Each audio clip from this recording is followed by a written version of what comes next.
What about the children? The hardest question. How could a moral God kill children? Here's the biblical framework. Parents are fully responsible for their children.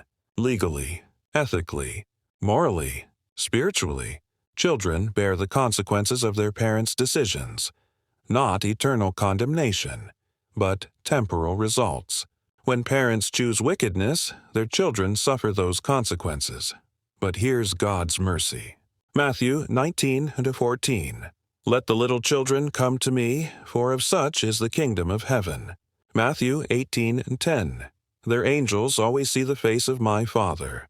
God calls all children to himself. Heaven is given to them. The children who died in the flood didn't perish eternally. They were received into God's presence. Their temporal lives were cut short by their parents' choices. Their eternal destiny was secure, and it breaks God's heart. Genesis 6:6. The Lord was grieved in his heart.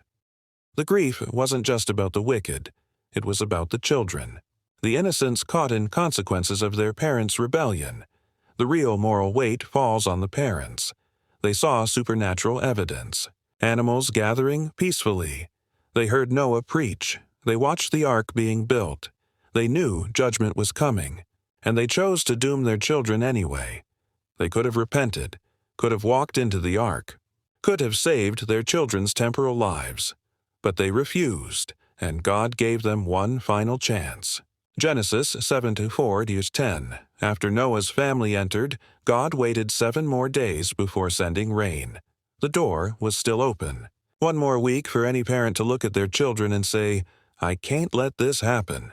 7 days with the door open, with safety visible, with the choice clear, and no one came.